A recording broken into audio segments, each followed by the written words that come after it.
Nós estamos na série Encontros com Deus agora no mês de setembro. E nós começamos falando de Moisés. Nós temos aprendido nesse ano do discipulado que nós precisamos de encontros com Deus, porque um encontro com Deus, ele muda a nossa vida. Eu não canso de lembrar, irmãos, eu não sou filho de crentes. Eu tinha muito medo da morte. Hoje na aula de batismo eu contei essa história para os meninos. Eu não canso de contar essa história, porque aos 13 anos de idade eu tive um encontro com Deus. E aquele encontro com Deus mudou a minha vida, porque Jesus passou a morar no meu coração e eu encontrei algo que eu não conhecia, que se chama paz. Então, Augusto Rafael, um encontro com Deus, ele muda a nossa história. Se a gente fosse passar esse microfone e começar a convidar os irmãos aqui, quem no seu encontro com Deus teve a sua vida transformada? João, vai fazer fila aqui de irmãos e irmãs que vão contar experiências com Deus que mudaram a história. Se só irmã Miriam subir aqui e começar a contar as histórias que ela tem ao longo desses mais de 90 anos de vida, dos encontros dela com Deus, irmãos, nós não vamos embora hoje não, porque eu tenho certeza que uma mulher de fé como ela, na sua experiência de vida, quantas vezes ela já não teve um encontro com Deus?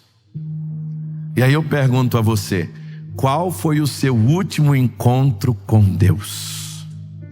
Nós aprendemos com Moisés na semana passada que para ter um encontro com Deus na semana retrasada, nós precisamos de uma tenda de oração. Sem tenda de oração a gente não tem encontro com Deus, irmãos. Se a gente não tem vida de oração, não tem busca da presença de Deus, busca do Espírito Santo, se a gente não transborda do Espírito Santo, se a gente tem uma vida seca, nós não vamos ter encontro com Deus. Nós precisamos viver a plenitude do Espírito. E aí nós vimos que na tenda, o que Moisés fez? Ele rasgou o coração. Ele disse, Senhor, se o Senhor não for conosco, a gente não move o pé daqui. Na tenda é lugar de transparência. No encontro com Deus a gente rasga o coração e abre, Derlei, para o Senhor aquilo que está no nosso coração. E abre sem medo. Por quê? Porque o Pai bondoso, a gente não precisa ter medo, meus irmãos, de falar com Ele. E aí a gente terminou aprendendo uma lição muito preciosa com Moisés. Porque Moisés virou para o Senhor e disse assim, Senhor, o que faz a diferença entre nós e na minha vida e na vida do povo é a tua presença. Se o Senhor não estiver aqui conosco, não vai adiantar nada. Aí nós saímos daqui aprendendo o seguinte, que o encontro com Deus e a intimidade com Deus, a presença de Deus em nós é o que faz a diferença. E aí nós aprendemos algo muito simples, irmã Josi, mas que é uma verdade muito grande. Jesus é o Emanuel, e o Emanuel é Deus conosco. O Espírito Santo é Deus em nós.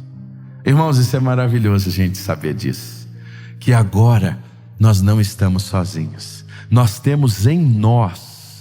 É por isso que Jesus em João 14 diz, é necessário que eu vá para que Ele venha. É necessário que eu volte para preparar-vos lugar. E quando eu for e preparar-vos lugar, eu voltarei, para que aonde eu estiver, estejais vós também.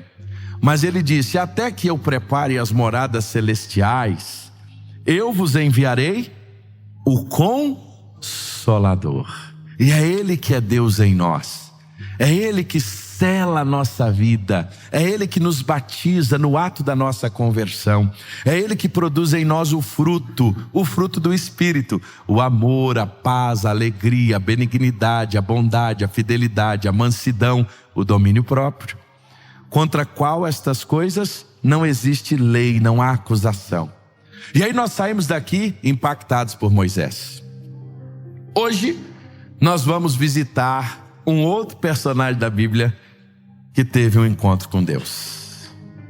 Um homem que nós não sabemos a raiz da sua família, nós não sabemos de que família ele veio, nós não sabemos quem são os seus pais. E é interessante que ele aparece na história bíblica assim como do nada.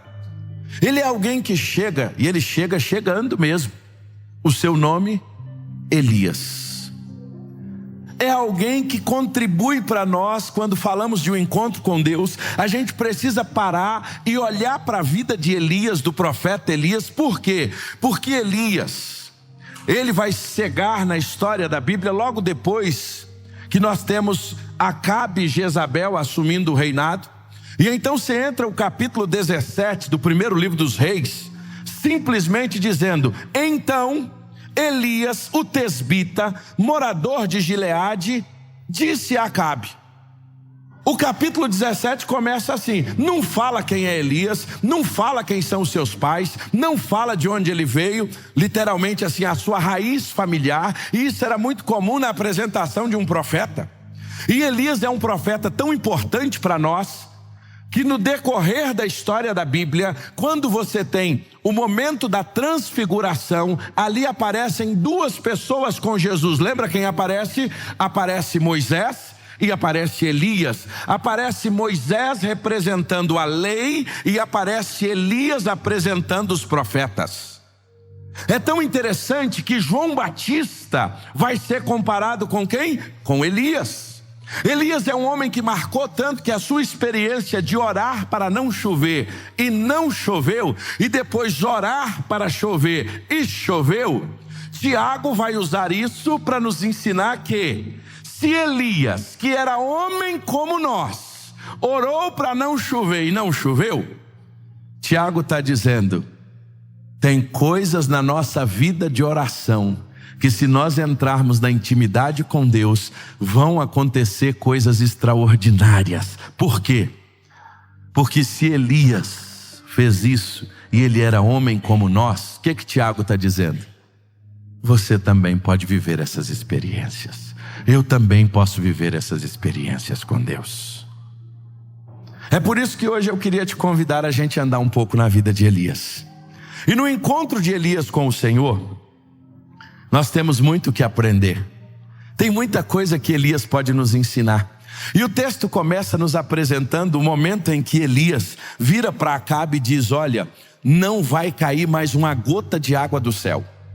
Não vai cair, Acabe, não vai mais chover aqui entre nós. E ele entra entregando a Acabe a palavra de Deus, o que Deus tinha mandado ele falar a Acabe. E ele fala a Acabe que aqueles próximos meses, os próximos anos, não haveria de vir chuva sobre o povo. Logo depois, olha as experiências de Elias. Deus fala com Elias para ele ir para um outro lugar, para ele ir para a beira de um rio. Se você está no capítulo 17, você vai notar que ele vai para a beira do ribeiro de Querite. E lá o Senhor diz: olha, você vai ficar ali e quem vai te alimentar é o corvo. Você toparia, Tião, uma proposta dessa?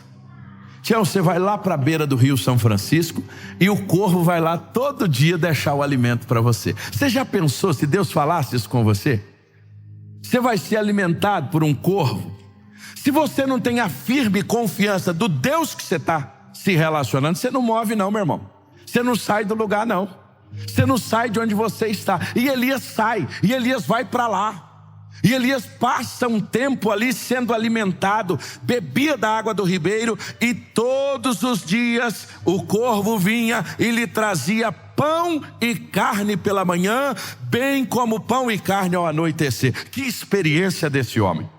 Chega uma hora que o ribeiro seca, e aí Deus dá uma outra orientação para ele, e aí ele vai para Serepta. E quando ele chega em Serepta, ele vive aquela experiência da viúva, que ele chega, ela pede comida, ele diz assim: olha, se eu te der comida, nós vamos ficar sem nada. E ele diz: pode trazer. E a viúva traz, e ele ora, e é multiplicado a farinha. E o milagre da multiplicação acontece. Só que tem um problema: o menino da viúva morre. Elias chega, nós temos aquela situação, e a viúva diz assim: olha, tu chegou aqui, eu perdi meu menino. E Elias ora, e o menino é ressuscitado. Só num capítulo a gente tem um homem que ora para não chover e não chove. Nós temos um homem que é alimentado por um pássaro, vai morar na beira do rio. Nós temos um homem que ora pela multiplicação de farinha e de comida, e ela se multiplica. E agora ele ora pela ressurreição. E aí tem uma coisa interessante, Dal. Depois leia o Antigo Testamento daí para trás e acha um outro caso de ressurreição. Orar por ressurreição aqui. Fique imaginando isso, como é que foi para Elias orar. Imagina, irmão Marquinho, hoje a gente falar sobre ressurreição é uma coisa. Nós já temos a convicção que o Senhor da nossa vida, Ele ressuscitou. Mas imagina daqui para trás. Interessante isso. Mas ele ora e o menino ressuscita. O Deus que é o Deus Todo-Poderoso abençoa a vida de Elias. E aí nós temos ali o menino tomando a vida de novo. Aí a gente chega no capítulo 18. No capítulo 18, e é bom a gente lembrar da vida de Elias só rapidamente. O capítulo 18 nós temos 3 anos sem chuva. E aí Acabe sai para procurar um capim para os bichos. Leva com ele Obadias, cada um vai para um lado. E Elias não achava Elias em lugar nenhum. Ninguém achava Elias. Todo mundo procurando Elias. E principalmente Acabe, porque Acabe queria... Elias, e aí, meu amigo, tem 3 anos que não chove mais. E aí o capítulo 18 vai dizer que Obadias encontra com Elias. E aí Obadias fala com ele.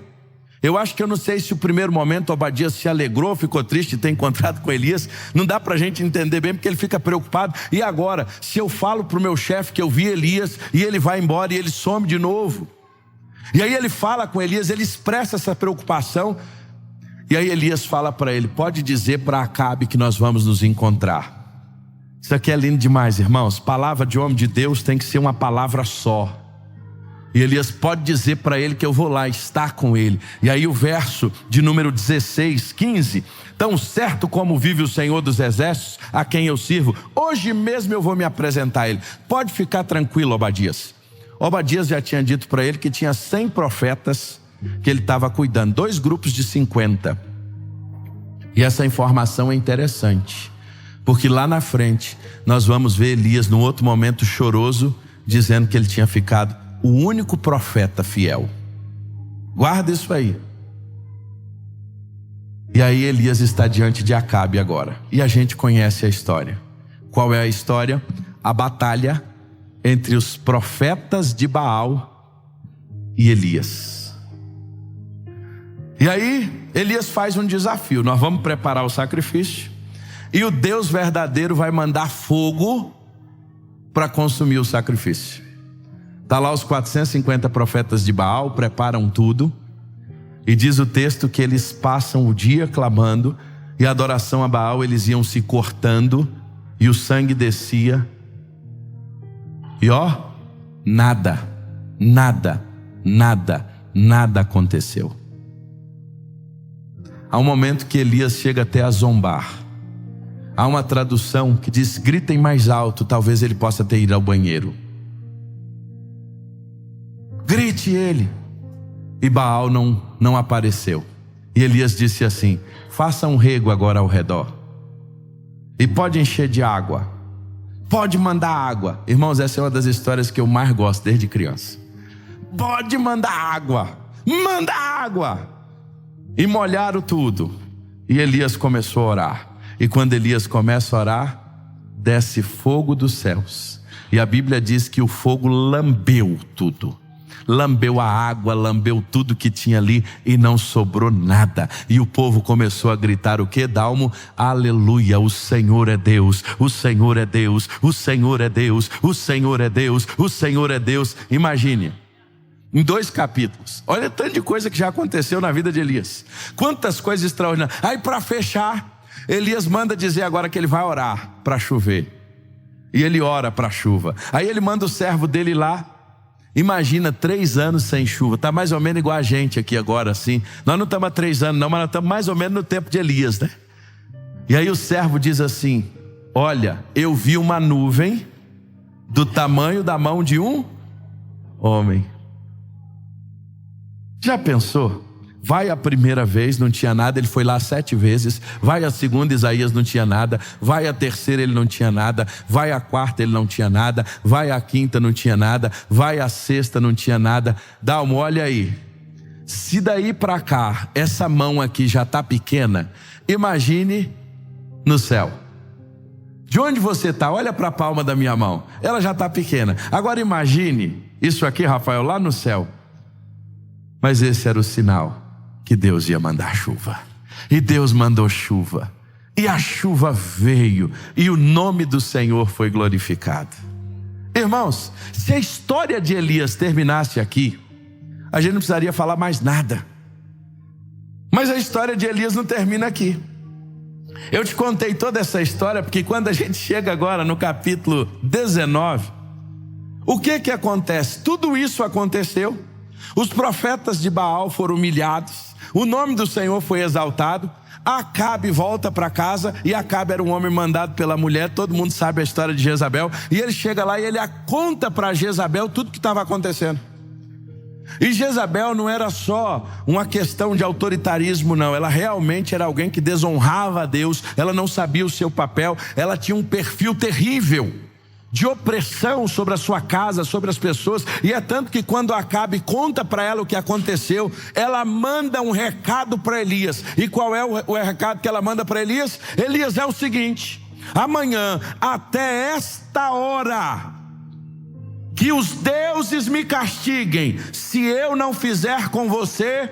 Olha o que ela diz: se não tiver feito com a sua vida o mesmo que você fez com a vida de cada um deles. Olha que interessante. Um homem que está vindo, que orou para não chover e não choveu. Um homem que orou por milagre, milagre aconteceu. Um homem que orou para ressuscitar alguém, ele ressuscitou. Um homem que orou para o fogo descer do céu e lamber, o fogo desceu e lambeu. O homem agora ora para chover e chove. Recebe um recado agora, que no dia seguinte ele ia morrer. Qual era a nossa ideia? O que Elias tinha que fazer agora? O que era, Caio? Ora, Elias, ora, manda fogo descer do céu. Mas não é isso que acontece. O texto diz que quando Elias ouve isso, Elias teve medo. Elias ficou com medo, Evert, Elias teve medo, diz a Bíblia. E naquele momento, o verso 3 diz que ele não apenas só teve medo, ele levantou para salvar a vida dele. E ele foi para Berseba. E lá ele deixou o servo dele, aquele mesmo que tinha olhado a nuvem várias vezes, as 7 vezes. Agora ele deixa ele no caminho e ele parte andando um dia inteiro, meus irmãos. E ele anda. E no final desse dia, ele senta debaixo de um zimbro e ele sente uma vontade terrível de morrer. E ele ora: Deus, basta, eu não aguento mais, toma minha vida. Essa é uma história boa para o Setembro Amarelo, né? Se a gente olhar, Elias estava enfrentando nada mais, nada menos do que um processo que hoje nós denominamos como uma depressão terrível. Elias, ele começa tendo medo. Ele começa ao ouvir aquela mulher e diz algo interessante: eu vou resolver, eu vou salvar a minha vida. Enquanto ele buscou o Senhor para salvar a sua vida, ele não teve medo. Agora ele tem medo, aí ele quer salvar a sua vida. Salva a sua vida, ele sai e anda um dia inteiro. E não só sai, ele se isola. Ele quer ficar sozinho. E ele não só apenas quer ficar sozinho, ele fez aquilo que muitas vezes eu e você, um dia muitos de nós já chegamos para Deus e falamos o quê? Deus, se possível, leva a minha vida. Uma das lições mais preciosas sobre suicídios que eu aprendi foi com meu professor de aconselhamento, um americano, Dr. Eduardo Ferres. Ninguém que busca o suicídio quer acabar com a vida. Quem busca o suicídio quer acabar com a dor que enfrenta diante dos problemas. Elias não queria acabar com a sua vida. Elias estava ali agora clamando que Deus levasse a sua vida, para que ele não tivesse que lidar com os problemas que ele estava tendo a enfrentar. E aí eu quero usar agora o texto de Tiago para te lembrar uma coisa. Elias era homem como É por isso que eu e você muitas vezes ficamos como Elias. Temos medo, queremos nos isolar, não queremos enfrentar os problemas que temos pela frente. E no fundo, a gente nunca contou isso para ninguém. Mas às vezes a gente já fez algumas dessas orações de Elias. Deus, se o Senhor puder, adianta minha passagem para a glória.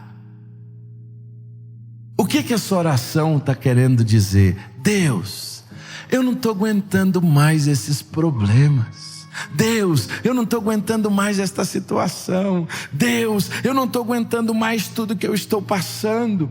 E ele diz: basta, Senhor, eu não aguento mais. Então ele deita ali, ele dorme, ele descansa, e ele acorda com o anjo tocando nele. Ele come, e o anjo traz alimento para ele, e dali ele agora anda. Não mais um dia, ele anda agora 40 dias. E não foram só os dias, 40 dias e 40 noites. E ele vai para onde? Para o Monte Horebe. E lá dentro ele vai para dentro de quê? De uma caverna. Parece a história de Jonas, só vai afundando, só vai descendo. Quando não é resolvida, a coisa só vai piorando. E o homem agora está onde? Dentro de uma caverna. Quem é que está dentro de uma caverna? É o homem que alguns dias atrás estava orando para descer fogo do céu. Mas uma coisa que mais me impressiona, e aqui é a primeira lição que a gente aprende hoje: quando nós tentamos nos isolar na caverna, Deus não se esquece de nós. Deus nos busca lá na caverna. E o texto diz que o Senhor vai lá na caverna. E o que o Senhor diz para Elias? Elias, o que fazes aqui? Lugar de homem de Deus, de mulher de Deus, não é na caverna. Nós podemos até ir à caverna, nós podemos até entrar na caverna. Só tem uma diferença: nós não podemos permanecer na caverna, porque a caverna não foi feita para mim nem para você. Aquele lugar é escuro, aquele lugar é sombrio, mas é lá que nós queremos estar. Quando nós estamos diante de lutas, adversidades, nós queremos fazer como Elias: eu quero ir para dentro de uma caverna, e se possível, Deus, me leva com o Senhor. E aí, diante de tudo isso, Deus nos mostra, quando nós estamos lá na caverna, Ele é um Deus que nos visita e nos busca lá dentro da caverna. Agora, interessante como Deus se manifesta a Elias. Deus vai ao encontro do Senhor com Elias. O Senhor vira: vem, Elias, vem aqui para fora, fique diante de mim no monte. E o Senhor passa. E o Senhor passando ali, 4 coisas são manifestações. Primeiro, um vento. E passa um vento forte no capítulo 19, a partir do verso 11. E aí, quando passa o vento, o Senhor não estava no vento. Depois vem o quê? O terremoto. E Deus não estava no terremoto. Depois veio o fogo. Imagina, vento, terremoto e agora fogo. Deus não estava no vento, Deus não estava no terremoto, Deus não estava no fogo, mas Deus estava na brisa suave. Aqui é a segunda lição que a gente aprende. Muitas vezes nós queremos que Deus faça coisas conosco miraculosas. A gente quer que andando na rua alguém pare e fale assim: eis que te digo, eu vim aqui te falar o que Deus te mandou fazer. Se a gente puder, a gente gostaria disso. O anjo com a espada de fogo, aí ele desembanha a espada desembanhada. É isso que a gente fica buscando, quando na verdade a gente corre para lá atrás disso. Mas Deus está falando conosco nas coisas simples. Deus está falando conosco diariamente na simplicidade. Quando a gente abre a palavra, quando a gente adora ao Senhor, quando a gente para simplesmente no meio da nossa correria gigante e diz: Senhor, eu quero lhe ouvir. E aí a gente fica: Senhor, eu quero fogo. Senhor, faz um terremoto de poder. Senhor, manda um vento grande. E Ele está dizendo: Acalma teu coração, porque eu vou me apresentar a você na brisa suave. Uau! E é na brisa suave que eu vou chegar a você e dizer: Elias, o que você está fazendo aí, Elias? Caverna não é o teu lugar não, Elias. No meu encontro contigo, Elias, eu quero lhe apresentar, Elias, algo especial, e a gente vai terminar. E o Senhor então fala com Elias, meus irmãos. Elias cobre o rosto, e novamente ele tem que ouvir aquela pergunta que ele não queria ouvir: Elias, o que você está fazendo aqui? Irmãos, nosso Deus é maravilhoso. Aqui tem uma aplicação. Eu não vou parar aqui, porque esse texto dá para a gente pregar uns 5 domingos só nele. Mas quando ele pergunta a Elias: Elias, o que você está fazendo aqui? Sabe por quê? Que uma das formas que Deus usa para curar a nossa vida é quando a gente coloca para fora aquilo que está no nosso coração. Muitos de nós estamos doentes, sabe por quê? Porque a gente tem medo de colocar para Deus o que está no nosso coração. Moisés colocou para Deus o que estava no coração dele. Senhor, se tu não for comigo, eu não vou não, daqui eu não saio um pé. Aí agora o Senhor vira para Elias e fala assim: Elias, o que você está fazendo aí? É mais ou menos aquela pergunta assim, que é aquela que você sonhava ouvir. E Elias responde. Você já viu a resposta de Elias? Pensa num cara que estava amargurado. Pensa num cara que ele vira e diz assim: Deus, eu estou sendo zeloso. Eu sou zeloso porque os filhos de Israel deixaram a tua aliança.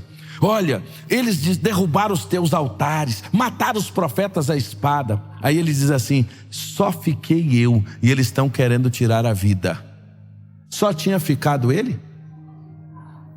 Obadias já não tinha dito para ele que ele estava cuidando de 100? Olha que interessante, por isso que eu disse que essa informação era importante. Obadias já tinha dito para ele que estava cuidando de 100 lá atrás. Mas quando a gente está frustrado, quando a gente está ferido, a gente não ouve nada dessas coisas. A gente só vê a nossa dor, a gente só lambe as nossas feridas, a gente acha que é só a gente fica igualzinho a Elias, irmãos. Não é à toa que Tiago diz assim: Elias era homem como nós. Eu sou igual a Elias. Quantas vezes eu fico só lambendo as minhas feridas? Quantas vezes você fica só lambendo as suas feridas? Nós somos assim. E a gente fica ali igual aquele gatinho, ó, lambendo ferida e lambendo a dor. E sabendo que aquilo não é a verdade. Interessante isso. A gente sabe que não é a verdade sobre nós. Sabe que aquilo não é o que Deus fala sobre nós, mas a gente, e o diabo é assim, parece que aí é que ele entra mesmo para detonar a gente, e ele é mestre nisso, e ele vai colocando: olha, tu ficou sozinho mesmo, olha, ninguém lembra de você, olha, tu é esse coitadinho mesmo. E aí o diabo fala e tu ó, e eu ó, Por quê? Porque nós somos assim. Mas graças a Deus que a gente não permanece assim. O Espírito Santo vem, o Senhor fala com Elias, e Elias se posiciona agora. E aí o Senhor vira para ele e diz assim: Elias, volta para o caminho. Acho interessante essa expressão, verso 16: vá e volte ao seu caminho no deserto, Elias. Sabe qual é o problema, Elias? Você parou. Você precisa voltar, Elias, a fazer o que você fazia. Você precisa, Elias, voltar a cumprir aquilo que Deus te chamou para fazer. Sabe por quê? Quando você deixou de fazer aquilo que Deus te chamou para fazer, você está aí, ó, só lambendo ferida. Você só olha para machucado. Você só olha para dentro de si. Não, Elias, eu tenho algo especial para ti, Elias. Eu tenho um ministério que eu já te dei, Elias. Para de lamber ferida e volta, Elias, para onde você nunca teria deixado, Elias. Larga isso, volta. E o Senhor fala: volta agora. E aí ele já dá uma lista de serviço para Elias. Ele dá uma lista de trabalho para Elias. Porque Deus é assim, irmãos. Ele nos cura para que a gente sirva a Ele naquilo que Ele nos chamou a fazer. O Eduardo, sabe o que é a primeira coisa quando a gente está ferido, a gente deixa de fazer? Aquilo que Deus nos mandou fazer. Elias deixou de fazer. Eu vou chamar os meninos para cá, irmãos, nossa hora já foi. Mas eu queria hoje pensar com você. Elias. O que Deus está nos ensinando com Elias? Que ele era homem como nós. Qual a primeira coisa que o Senhor nos ensinou?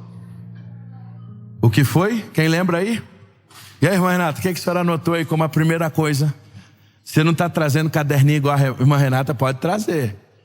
E aí, irmã Renata, qual a primeira coisa que a gente aprende com Elias?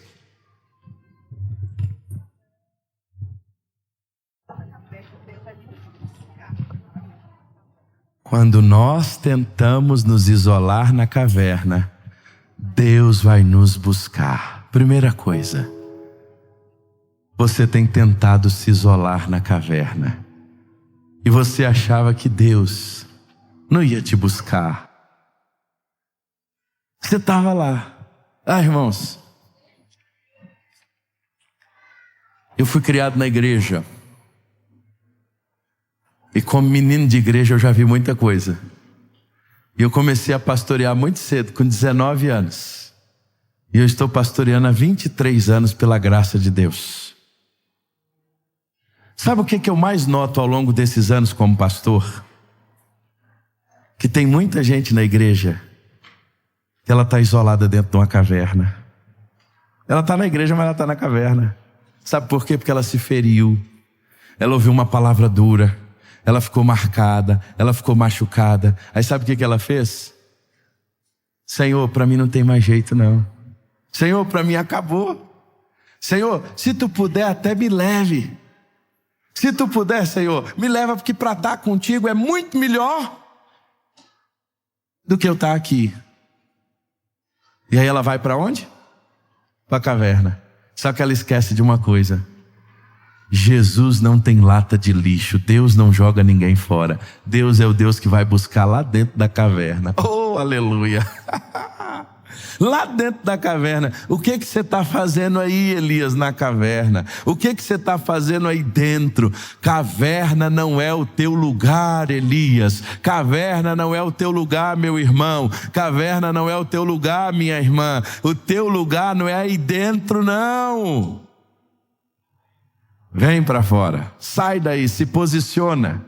Você precisa se posicionar, você precisa sair daí. Sabe por quê? Porque eu tenho algo novo para ti. Eu tenho algo novo para a sua história. Mas na caverna a gente se acha a pior pessoa. A gente acha que todo mundo ficou, só a gente que está certo. Nós fomos abandonados, nós estamos destroçados. Aí Deus diz assim: sai, sai, sai, sai. E aí você estava achando que o jeito que Deus ia falar com você para você sair era assim. Irmão Cardoso, Paulo e Silas na prisão. Todo mundo quer um terremoto igual Paulo e Silas. Todo mundo fica buscando um terremoto igual Paulo e Silas, né?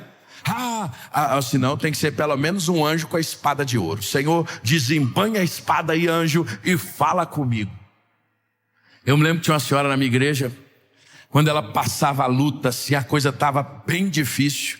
E a coisa estava arrochada. Aí ela fazia o seguinte: ela pegava a carteira de identidade dela, já até contei isso para os irmãos.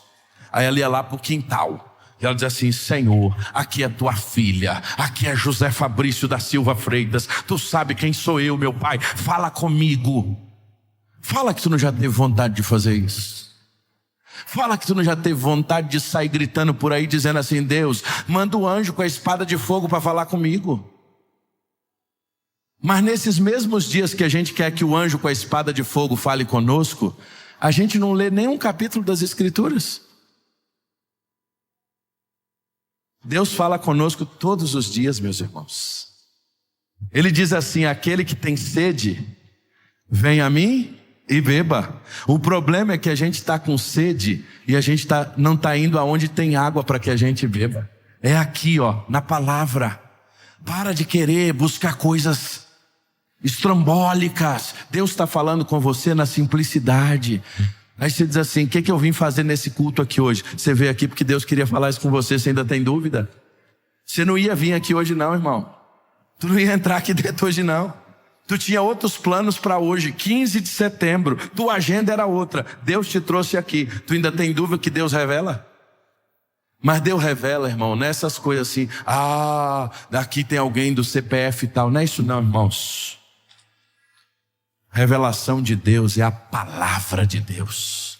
É isso aqui que é a revelação de Deus. Deus fala do jeito que Ele quer, na hora que Ele quer, da maneira que Ele quer, porque Ele é Deus.